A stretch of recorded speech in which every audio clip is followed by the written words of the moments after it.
What's going on, guys? I know a lot of you have been asking. In this video, I'm going to break down my 4-step cold email copywriting process. This has made me a little over 150K US in the last 16 months, something like that.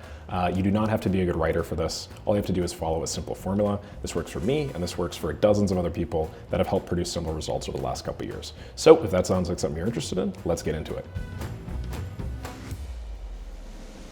Okay, first things first, I use instantly.ai to manage all of my cold email campaigns. It's one of my favorite platforms ever.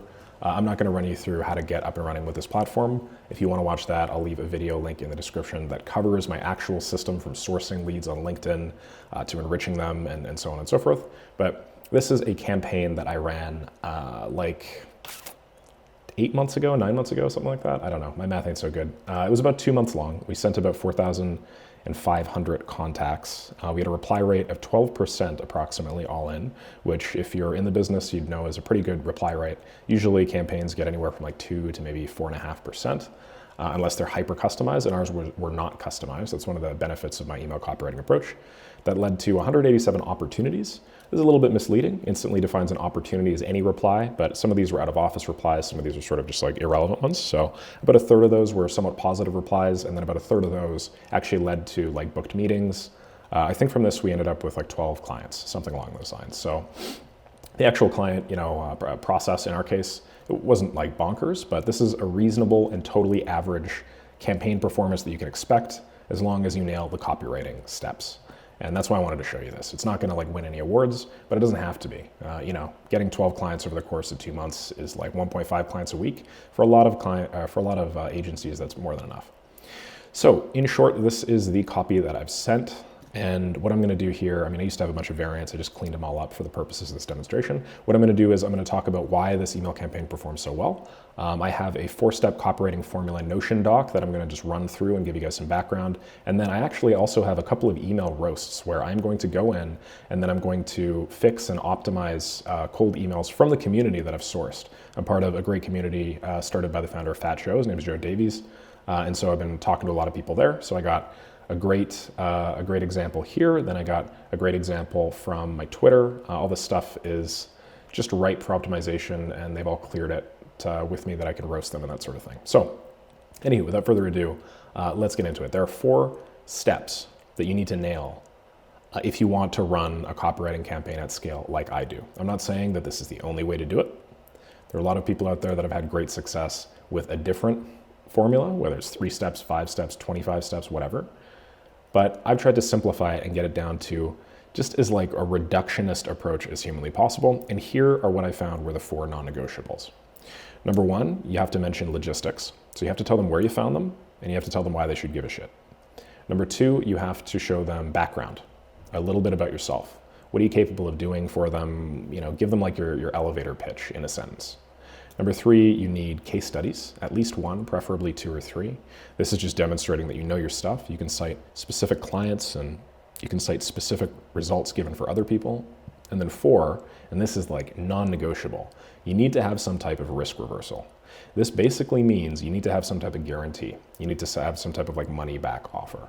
If you don't have this, you're probably not going to make it past like a 2 or 3% reply rate. And so the entire reason why I got 12% is because I just had an awesome offer. I had like 100% risk reversal. It doesn't cost you anything. You don't pay if you don't see the results that you're looking for. If you don't do that, you just cannot frickin' close cold clients at scale. It's just something that you need. And I'll go through kind of the context and the methodology behind all these in a second. But simply put, logistics is very easy. I'll give you a quick example from my campaign here that I ran that generated me, I think this one made over $20,000 for a total investment of like 400 or 500 bucks, right? So this is very, very profitable. Nobody asked for a refund. Nobody asked for anything. This is how I did it. So first things first, logistics. Who are you? Where did you find them? Why should they give a shit? This is like about the most lukewarm example of that. And my copywriting campaign still crushed. So, hey, first name, I found you on LinkedIn and I figured I'd reach out. What are we doing there? We're telling them where we found them, which is LinkedIn. If you don't do this, a lot of the time people's first questions are going to be like, where did you get my email from? How did you get my information? Why are you talking to me? Yada, yada. Found you on LinkedIn. That's the context. And then figured I'd reach out. That's like the simplest, most lukewarm, like, hey, I just wanted to reach out. Realistically, if you wanted to like hyper optimize this, you would have some other custom variable here, maybe like found you on LinkedIn and saw you were in the UK, or like found you on LinkedIn when I was browsing through niche Shopify store owners or something like that. I just did this because my audience is extremely general, so I didn't even really need to niche down. But the more that you niche down, the better that your reply rate becomes, because the more purposeful, the more intentional your emails get. And generally speaking, just the more people like you. You should niche down as much as humanly possible. Don't necessarily do what I did here and just send to a super wide audience. If you want fantastic results, try and get at the intersection of like Shopify, dog food, WordPress website owners or some shit like that. And you'll do way better than if you just talk to like marketing agencies. Okay, great. So that's number one. That's not what I want to do. Okay, great. That's number one. Number two is background. So what are you capable of doing for these people? So this is my background statement. I'm a freelancer who's worked with a number of companies to grow content production, including Company A, Company B, and Company C. That is my background. Super simple. Well, this is sort of a hacky example because I combine two things. Actually, this is my background. I've split tested this. I get significantly higher response rates and then significantly higher client acquisition if I frame myself as a freelancer on the first contact. Usually contact 2, 3, 4 when we actually get on the call. I have a sales process that like eliminates this as a hurdle, but this is like the highest response rate way to get interested parties in my niche. This may be different for you. You might want to pitch yourselves as we are a content agency. We are a Shopify plugin developer website. We're a content marketplace. Whatever the hell you want to do, you're going to need to figure that out for yourself. But this is how I do my background. So I'm a freelancer who's worked with a number of companies to grow content production. Okay, number three is you need some type of case study. What proof do you have that you can actually do the things that you want to do for them? And so the reason why I showed this example first is just so you could see how shitty of a case study you need in order to make a campaign that can still generate a 12% reply rate and still generate like a 40x ROI. I didn't even really have that good of a case study. I just said I've worked with a number of companies to grow content production like NordVPN, SEMrush, and Indeed. These are relatively big companies, right? They have a fair amount of name recognition, but this isn't actually like specific. It's not like I helped NordVPN get 47 clients in the last 3 weeks. That's like a really good case study. But all I did was I just threw out a couple of brand names. I said I worked with these people. That's literally all you need to do to have like a reasonable case study. So if you don't actually have like super crazy results, don't worry about it too much. You can actually get pretty far just with a really shitty example like this. Okay, great, that's that. And then the last and the most important thing is risk reversal. What is the easiest, simplest, most no-brainer way you can present this offer to remove the possibility that your client, or prospect I should say, will say no? So what I did here was I said I would love to have a conversation or write up a free trial piece for whoever currently orchestrates content, no strings attached. Again, super simple. This is all you need to do if you're running a content agency, extremely straightforward. My risk reversal is basically I'll write you a free trial piece, no strings attached. Obviously, the exact circumstances of this copywriting, like I'd love to have a conversation for whoever currently orchestrates content. I am looking for like a specific person in the company. I'm looking for the person that like makes decisions regarding this.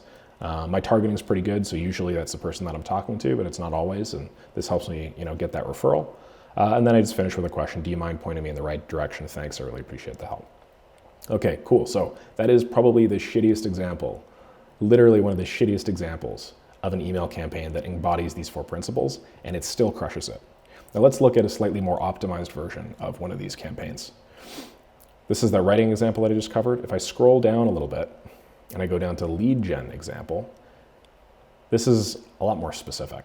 So we need those 4 things. We need 1, context. I found you on LinkedIn and I thought I'd reach out. 2, we need a background. So in this case, I wrote, I'm a freelancer and built out a system for agencies that generates 20 sales appointments per month without spending a cent on ads. This is another real campaign. I don't remember how much money I made off this, but it was a fair amount. It was for my AI consultancy. 3rd, I had a case study that was hyper specific. In September, I helped 1 Second Copy get 124 appointments in just shy of 30 days. Based on the looks of it, I'm 100% sure I could do something similar for your company. And then 4, we need some type of risk reversal, which I did with no risk, and we even guarantee you 20 or more appointments in the first 2 months. Then could I show you over a 15-minute call this week? Super straightforward. This is what I would call like a good email to send out. This is what I would call, the one that I showed you before, like a soft sort of mediocre email to send out. But the reason why I started with that is just because I wanted to make it clear, you do not need to be like a copywriting god in order to do really well with this. You just need to follow a couple of core principles and then just repeat them. Now, if you're reading this, you'll probably notice that there are a few particular things that I'll do usually. At the bottom of my emails, I always write sent for my iPhone. This is just split testing. When I do sent for my iPhone, I get like a 0.5% improvement in reply rate. I think there's still some boomers out there that are like, oh, that guy probably just sat down on his iPhone and typed this out. So, it helps. I'll usually say something like, thanks, I appreciate the help, or thanks for the time. I don't have like a really fancy email signature because I've tested this out, and usually including HTML in your emails is like a no-no for deliverability. A few more of your emails out of like 100 will land in spam, and then that'll reduce your reply rate, obviously, because people are gonna look at it. I'll usually have some kind of a soft ask. Do you mind pointing me in the right direction? Is this worth a call, right? I like to make the first step as simple as humanly possible for people to take, to make it easier for me to get the next one. This is called like the foot in the door technique. And then in many cases, I'll brand myself as a freelancer on the initial connect because I find that that's just a lot more personable. Again, this doesn't actually work for every industry. I've tried this with a variety of other clients that I work with. And then if you say like I'm a freelancer, they'll just be like, oh, okay. Some companies, especially higher ticket things, they really want like very high perceived legitimacy. They want like a big established company, that sort of deal. So these are just specifics that work for me. The point of this video isn't that. The point of this video is those 4 principles that I covered earlier. Okay, great. So now that I've covered how that works and I've given you a few examples from my own emails, what I'm going to do here is I'm going to scroll down and then I'm going to fix, maybe fix isn't the right word, I'm going to optimize a few emails that I've gotten from 2 sources. One, Fatjo's Scalers.so community, and then another from one of the many people that messaged me on Twitter asking me to help them with their cold email. So for the Scalers.so example, we have hi, first name, stumbled onto your website URL and noticed you are using Shopify. Ever thought of creating a custom mobile app for your store? Want me to send you a quick video showing how we can increase your store sales by up to 15% within 3 months with an app? P.S. We did the same thing for brand insert name here. They do about 962.7 million a year now with a significant portion coming from their mobile app. Great, so that's what we'll start with. At first glance, this is pretty good. This does not have the 4 principles that I mentioned earlier, but it has a few of them, and it does a really good job of showing that legitimacy and social proof. The issues that I have with this are they have one of the most impressive pieces of social proof on planet Earth, and they left it all the way down at the very bottom of the email. What's the likelihood that somebody is going to read this in their mailbox when they receive like 15 or 20 of these sorts of emails a day, and then actually make it all the way down to the part that like distinguishes you, which is the fact that you've worked with like almost $1 billion, what's that, like 9-figure or some shit company? If you have social proof like that, got to make sure it's front loaded, got to make sure it's one of the first things that people see. So what I'm going to do here is I'm going to tighten this up. I'm going to apply the 4 principles that I just showed you, and we're going to make this email significantly better. And to the person that sent me this, and I'm going to send them a message after this. Feel free to split test this against the original campaign. See what performs better. Don't just take my word for it. Maybe your niche is a little bit different, but I can almost guarantee you that if you include my 4 principles, it will. Okay, great. So first things first, logistics. Where did we find them and why should they give a shit? So right now it's hi first name, stumbled onto your website and noticed you are using Shopify. This is reasonable. This provides a little bit of background context. I stumbled onto your website and noticed you are using Shopify. I think that, personally, if I were to read an email like this, my first take would be stumbled onto. I don't really think you stumbled onto. Clearly you were looking for something. So, you know how above I always write, I found you on LinkedIn and I thought I'd reach out. I would probably write something like, hi, I found website URL when looking for Shopify stores that do over, let's say like 20K a month, and thought I'd reach out. Something along those lines. Now you can obviously customize this. We could have like a variable in whatever cold email platform. So we could say like estimated revenue or something like that. This would depend on the specifics of your data collection process. But essentially I found website URL when looking for Shopify stores in this niche or with that estimated revenue or whatever. I would be significantly better than like, hey, I just happened to stumble upon your website. In 2024, nobody stumbles on your website. It's very clear that you are going to be selling them something. So, operating within that frame, you want to make sure that, like, given that, you do really well. Okay, great. Background. What are you capable of doing for them? So, if you see that this sequence does not currently, or this one email does not currently include any background. So basically you said, I found whatever, and then have you ever thought of creating a custom mobile app for your store? Generally, you don't want to do the ask until you've established credibility and, it's very clear that you know your shit. The ask comes at the end after you've piqued their interest and, they sort of have an idea of what you're attempting to sell them. So what I would do in this case is I'd write something like,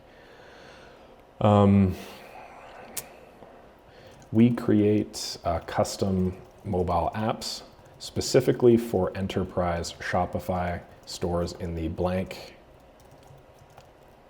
niche and routinely generate some multiple or more for them, no strings attached. So I do something along those lines. What do we do? Well, we create custom mobile apps specifically for enterprise Shopify stores in the whatever niche and routinely generate this much money for them with no strings attached.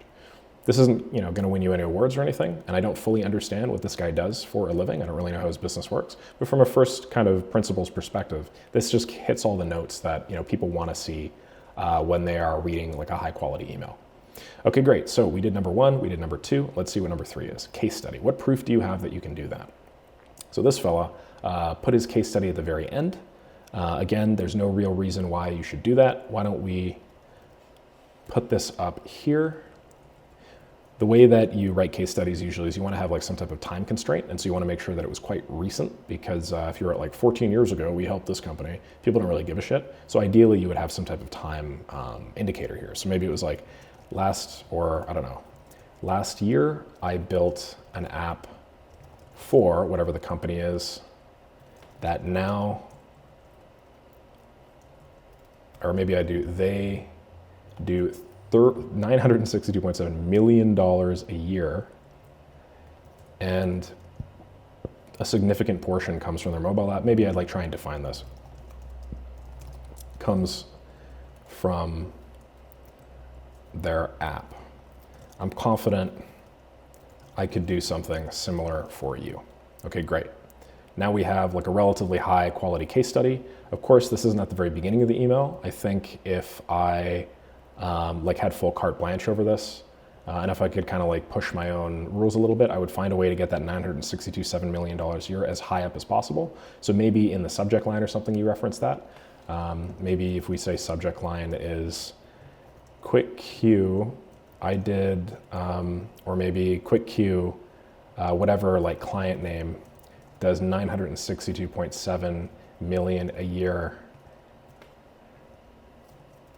Or quick queue, I want to design an app for you that does $962.7 million a year or something like that. I don't know. Basically front load some extremely high revenue figure just to pique people's interest. The vast majority of the emails they receive on a daily basis are from people that like make no money and have no money.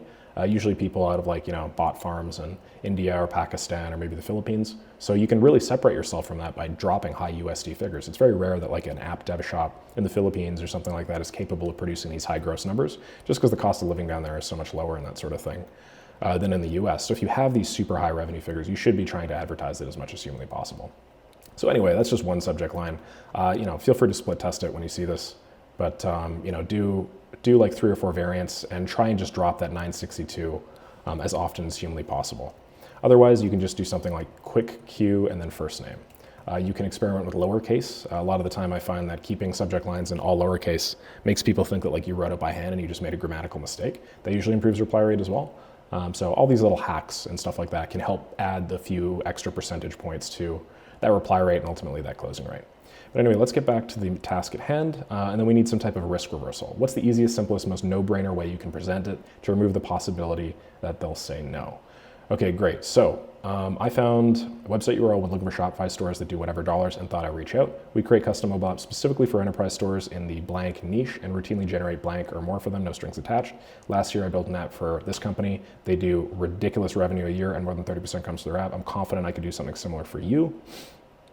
In this case, I would write something like, is this worth a 15-min call? I'd give you a fully customized, let's say like app roadmap, and we need some type of risk reversal. So it's like, okay, what can we give them? And then how can we make it completely risk-free? Maybe we use that no strings attached line a little bit later. So is this worth a 15-minute call? I'd give you a fully customized app roadmap, no strings attached. If you don't love what you hear, you don't pay. Something like that.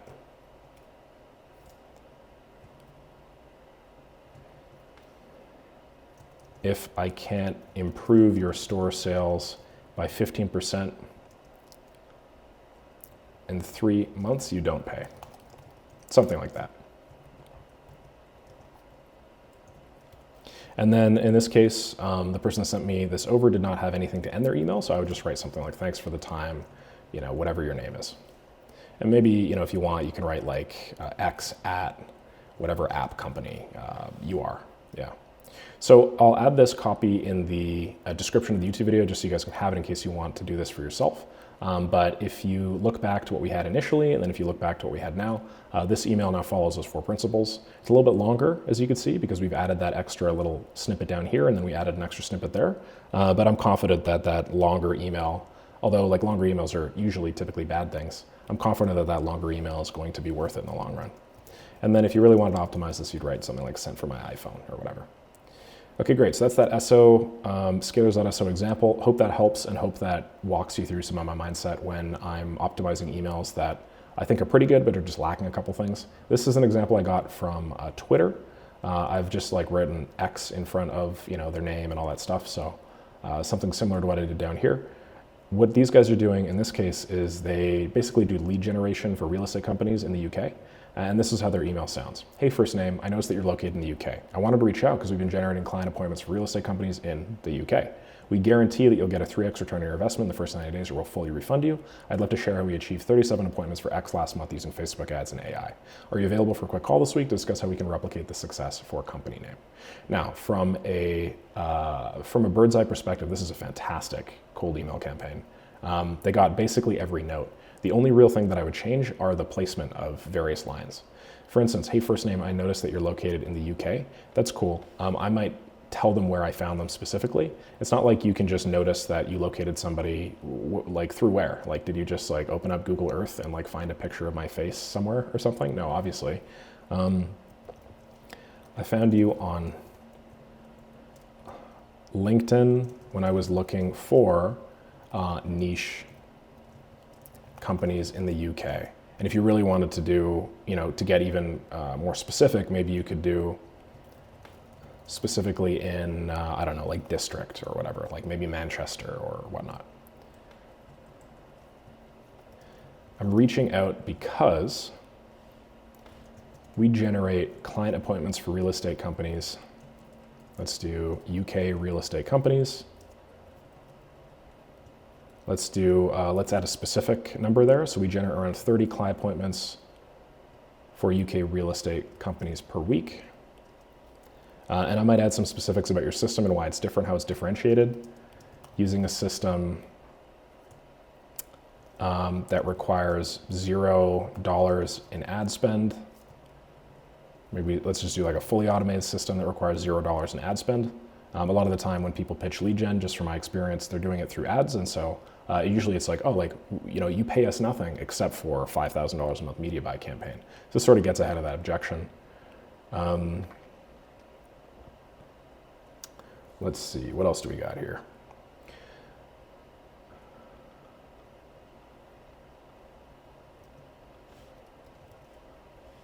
I'd love to share. Maybe I do last month, I generated 37 appointments for X company. Oh, I guess this actually you do use Facebook ads, so never mind, that probably doesn't work. I'm reaching out because we generate 30 client appointments for UK real estate companies per week using a fully automated system. And I just onboarded an extremely similar client too, and maybe we'll just say company name. Last month, I generated 37 appointments for X using Facebook ads.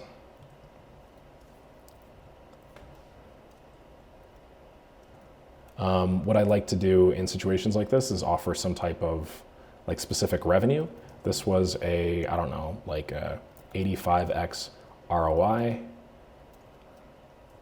something that just shows them how unbelievably good this could be.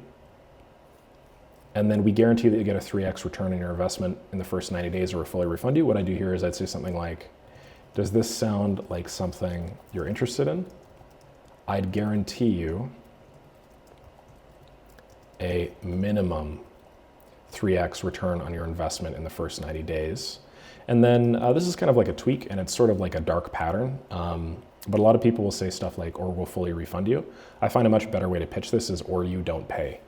So specifically just saying, or you don't pay, because it implies that they don't actually pay anything up front. A lot of the time they do pay something up front, but when you get them on the sales call and you kind of explain what your process involves, which a lot of the time in this case is going to involve media buy and that sort of thing, they're fine with it. So, I mean, you can use this if you want. You could use the refund language. I just find that refund already like frames your product in a negative light. It's like refund is mentally connotated with like poor experiences. Poor experience is the only time anybody ever gets a refund. But if, you know, I'm guaranteeing a minimum 3x return on your investment in the first 90 days, or you don't pay, I think that alleviates a lot of that. And although it's not technically correct, I think that it's worth making the sacrifice and specificity to improve the conversion rate on the front end, explain your offer, and then have them sign up on the back end. Okay, great. And then are you available for a quick call this week? Good rule of thumb anytime you are trying to book a call with somebody is don't ask them if they're available for a quick call. Always just give them a very specific sort of number. Let's do, could we have a 15-minute call this week?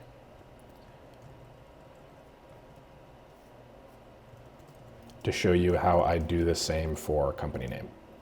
This person had X, or like they had their name, and then they had like founder, and then they had like their location. My advice to them when they sent me this message on Twitter was just to remove their location. Bali works great if you're selling to a bunch of indie hackers, but realistically, it's a relatively esoteric sub-niche, that's like mostly on Twitter.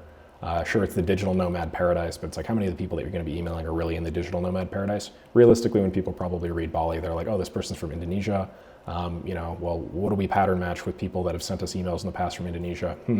They're usually asking for credit card information up front. They're trying to scam us or something like that. So just be very cognizant of that when you're designing an email.